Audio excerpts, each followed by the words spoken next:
Dana, just before we jump into the bowl game, I guess you've had a week since the season end. Can you kind of take us through if were there any big, housekeeping type items that you went through to wrap up the regular season? Whether it was meetings, stuff like that. Yeah, we met with every player individually, and kind of got their thoughts on things. Whether they're staying, whether they're gonna. Today's obviously an important day from a transfer portal perspective. I mean, there's a lot of news across the nation at every single program when it comes to that. I will be going into a meeting after this to kind of sort out who our targets are going to be as well. So, I feel like we're in a good position to know what we're trying to get out there and do. This week is, recruiting opened up on Friday as well. So we were in homes on Friday. We had 5 official visitors in Friday and Saturday. Coaches back out on the road this week, and still giving the players a little bit of time off. They got finals this week, so they'll be finishing up schoolwork, and then we'll get into bowl prep next week. Did you have any resolution on anything you can share in terms of players that you maybe had discussed or had the eligibility but decisions to make? It's like anybody specific. Yeah, I mean, I guess at the end of the year we had talked to Tank, and he said he hadn't made up his mind yet. Yeah, I mean the roster is going to be fluid. It's probably we've never went into a bowl season, postseason with the rules are that they are right now. I mean, from not just the players having opportunities to whether they're staying, whether they're going. But the rules allow us to change our roster more than we ever have as well. Especially being in the position that we are, transitioning from the American to Big 12, Group of 5 to Power 5. I'm still anxious for that schedule to come out. I hear it's supposed to be around this time, 1st of December or whatever. But once everybody sees that schedule, they're going to understand what we're up against. And so, our job is to help transition this by changing the roster. So, there'll be a lot of activity when it comes to that. As far as Tank goes, he hasn't said anything officially. I talked to him yesterday for a couple hours. He came by and we chatted it up. He's probably going to announce what he's going to do here pretty quick. I would anticipate these guys playing in the bowl game. I would anticipate, I know Clayton's going to the Senior Bowl. I'm pretty sure Tank's going to go to the Senior Bowl, and then they're going to both be eligible for the draft. Thanks, Joseph. We'll keep questions open here, just asking media to use the raise your hand tool. And we'll continue along with James Mueller. Yeah, Dana, you touched on it, just, how roster construction changes so much with the transfer portal. Just can you talk about just how quickly things move, after a dead week, just coming into today, you talked about having meetings and, it's open and a lot of things can happen pretty quick. Yeah, we've never quite seen anything like this. It's just the rules are different than they ever have been. The windows are what they are. I mean, this thing's going to be open for 6 weeks or whatever it is. Some guys are going to get in right now and not play in the bowl game. I think there's probably going to be, some guys that want to play in the bowl game, and then they're going to get in. They may wait. Their scholarship's good through May, as long as academically they're eligible and they're not booted from school, which, that's probably the next step in this is who's not passing. Which you don't do that. You're obviously not here. And then some guys are going to go through spring ball, and then they're going to decide to get into the portal based on what the depth chart is. So this is just the first step in building a roster for 2023. This is the first step, and I'm as anxious as everybody else is to see what it looks like. Thanks, James. We'll send it over to Mark Berman. Dana, in looking back at how your season ended, you have your arms around how it went and how you feel about things right now with your program. Yeah, it's kind of the point of this call, I think, is to talk about that probably. It's a disappointing season. Obviously, we did not meet expectations that were put upon us. I am proud of our guys' resiliency throughout the course of the year. It's been crazy, man. I mean, I've never went through a year that's been quite like this. I mean, we had 3 overtime games, we had 3 or 4 onside kick situations, up and down, back and forth. Going all the way into the end of the game to the last play actually matters. And there's too many disappointing losses. You have what was probably our best game against East Carolina, game 11, and we're feeling pretty good about senior day in game 12, and then we don't play good, and it's disappointing. And that's why I'm excited about this bowl game. There's been years where I haven't been very excited about a bowl game. I'm pretty excited about this one just because, this resilient group that we've coached that's had some really good wins, but some disappointing losses. We left one out there, that last one, game 12. And that's disappointing. And I'm anxious to coach these guys one more time. And I'm anxious to, have that winning feeling to end the year, So I feel like we owe people a win. And this game is we're going to treat it like that. Thanks, Mark. We'll send it over to Joseph Duarte. Dana, if a player isn't a first round, like a sure slam dunk NFL pick, do you have any opinion on, does the bowl help to play, or is the whole bypassing it to get ready for the draft sort of, just should be reserved, for the first round types? I think every case is different. In talking to Clayton and Tank yesterday, they're pretty motivated to play in this one because we left too many plays out there the last time we played. My personal opinion is if you're healthy, you should play.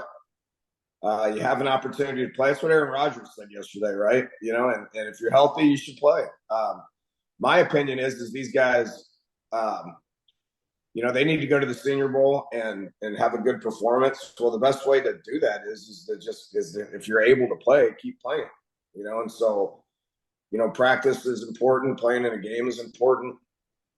Going and practicing to the best of your ability at the Senior Bowl is gonna make them more marketable. I think they're both gonna have good performances and turn people's heads when they get there and they're able to practice. So. Like last year, Marcus didn't play because he had to have surgery. If there's a surgical aspect to it, Logan didn't play because he had a minor surgery to the point where he could go play in the Senior Bowl. So every case is different. Every individual is different. Some people say these games don't matter.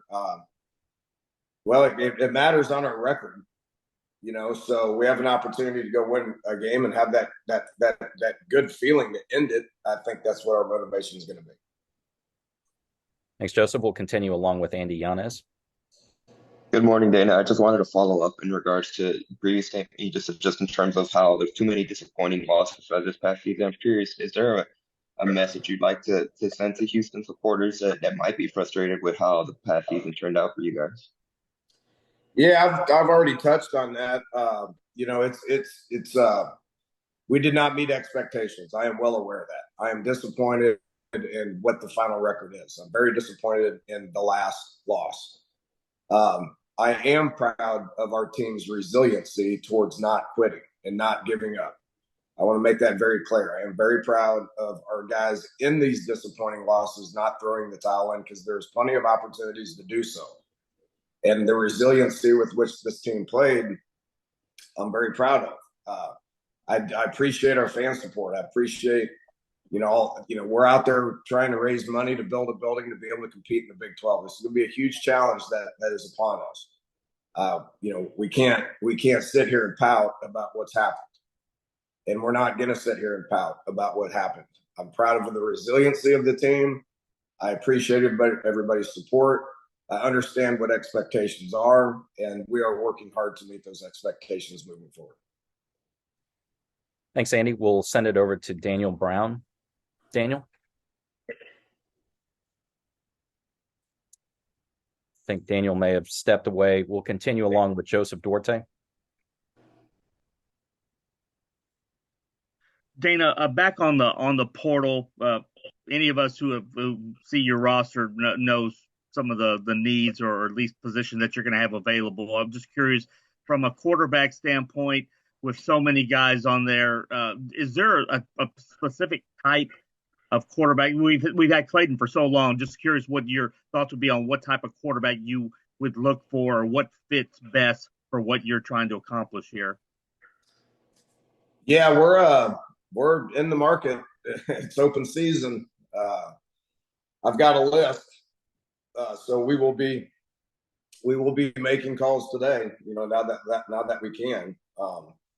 There's a bunch of them in there. That's just like last year. It's always been that. Even without the transfer portal, that quarterback position's always been like that. So we're looking for the best one. And it's going to be our opinion who the best one is, and we're gonna go after that one. And shoot, we'll probably have to end up getting two at some point. Because we don't have very many numbers at that spot right now. So there always needs to be 4 or 5 guys in that room that are competing. So we're obviously, the job's been pretty solidified for 3 years. With Clayton just having the outstanding career that he's had and the consistency with which he's played. We're gonna miss that, but we got to go out there and find the best one, and we're gonna have to create some competition in the spring. And there's one way to do that. That's bringing guys in. We're going to send it over to Daniel Brown and keep it open for a couple more. Daniel? Hey, Coach. Good morning. Sorry about missing my slot earlier. Daniel Brown from Shreveport, KTBS Channel 3. You talked about your excitement level of coming to play this bowl game.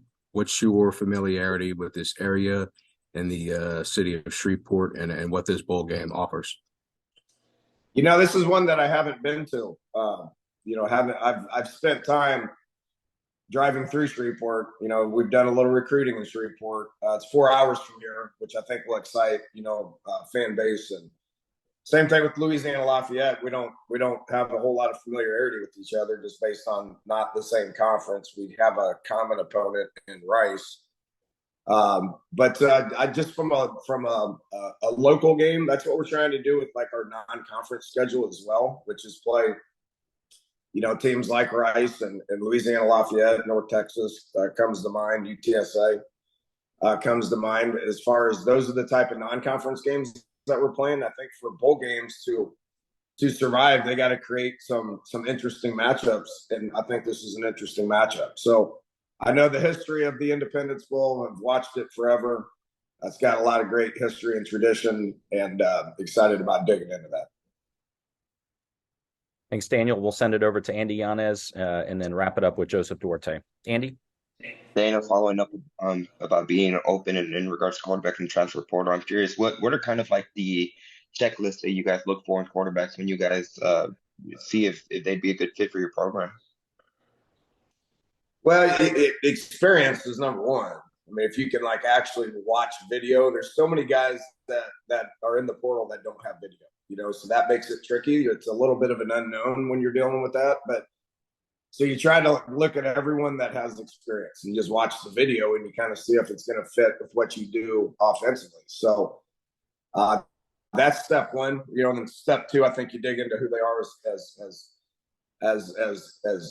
a student, as a leader. That quarterback spot's so important when it comes to character and what their the history and their background, their family makeup. I mean, you dig into all that stuff because you can't bring guys in there that aren't leaders and good examples to lead your football team. But I think the number one thing obviously is what the talent level is, and then you dig in and try to figure out all that other stuff. I would anticipate a couple of official visit guys throughout the course of the next week to 2 weeks, because we need to get a couple guys in here.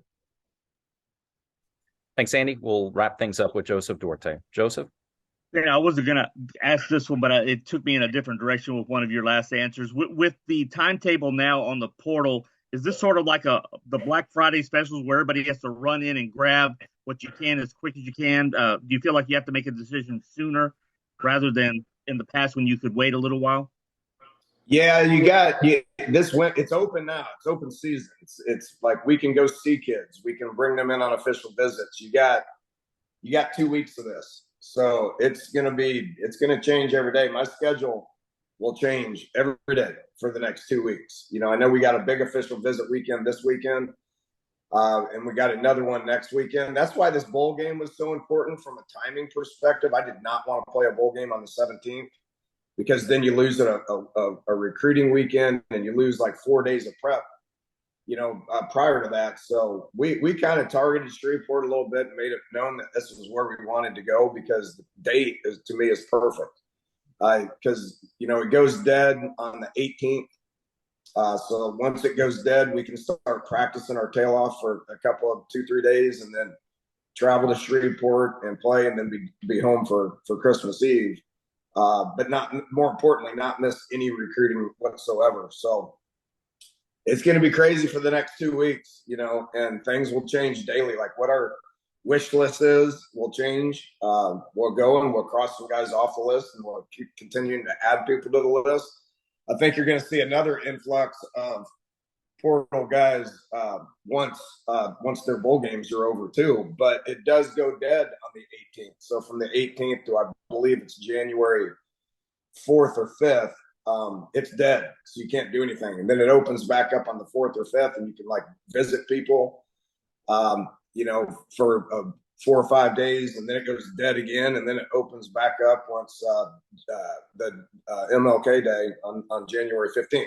So all I can say is it can change every day, but for the next 2 weeks, I would anticipate a lot of action.